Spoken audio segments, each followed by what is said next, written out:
There are so many little details and tricks in eFootball that most people don't use them. In this video, I'm gonna tell you 10 tips that will make you better in this game. I would like to make several parts of this subject cause there's so much to tell. In the end of this video, I'm sure you're a better player. So guys, without any further ado, let's go straight into this. We all use 1-2s in our game and still it's an effective way to score goals. But there's one point in 1-2s that might many players miss it. After you give the first pass, when you want to give it back to your player, you should only press through pass without any directions. Because even if I pass it to my player with full power, it's still okay. But if I do it with directions, then he will pass it to someone else. Here, I passed the ball to Owen.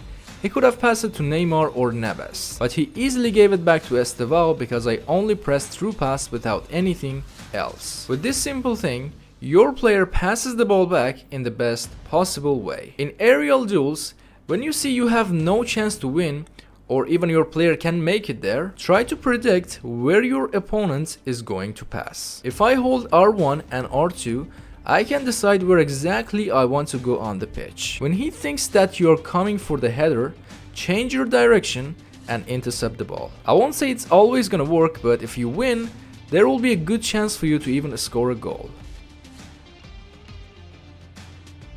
Look at this team, guys. It seems like a normal and good team, right? But there's a huge problem here.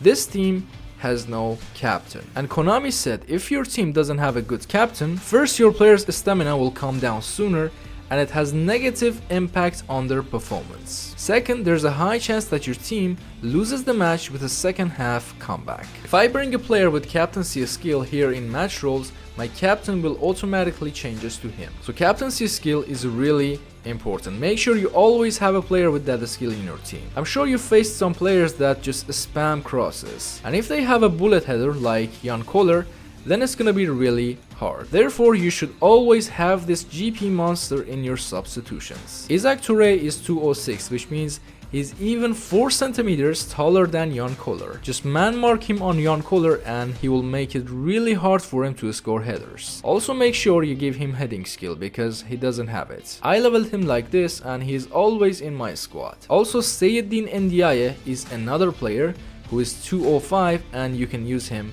too. Next trick is called the trap feint. When I pass to my player, if I hold my right stick to the direction of his back, this will happen. It's actually so easy and you can use this in these two situations. First, when a player is right behind you and you want to pass him like this, and also here if you want to control the ball and turn to run towards the goal, it takes you some time, so you can use trap feint here to attack faster. Next one is about the importance of outside curler. In my opinion, every single player on the pitch should have this skill. This pass made by Kvaratskhelia, who has only 71 low pass. No matter if the player has poor passing stats, outside curler is a skill that just works differently. Your players suddenly give game-changing passes like this. Again and again. Well, the question now is, should it go? Not only for passes, but also for shoots, I would say it's a necessary skill. When the ball is on player's weak foot, this skill will help you to score an easy goal. I realized outside curler is more accurate than any other shot, so don't forget to use it for your players. Next one is for free-to-play users, and this is about how you should spend your coins in the game. When you want to go for a pack with the coins that you saved for a long time, first try to go for a pack that all 3 players are good. Second, make sure you go for the players that can play in more than one possession. And it would be great if you go for epic cards. They are always on B form, there will never be a limitation for you to use them. But that being said, this pack is the best example for the things that I told you. And now it's a good time to talk about the importance of conditions. I want to tell you why you shouldn't use a player on D or E form under any circumstances. Look at this Showtime Mbappe for example. When I change his form to B, his overall goes up to 107, right? But if I change his form to D, his overall drops down to 97, which means he's now even weaker than his GP card. That's another reason that I recommend you to go for epic or big time players, cause they are always on C, B or A form. On the other hand, this Bellingham card on A form will goes up to 107. So even though he's a free card, on A form he plays like his Showtime card. Here's another tip about skills.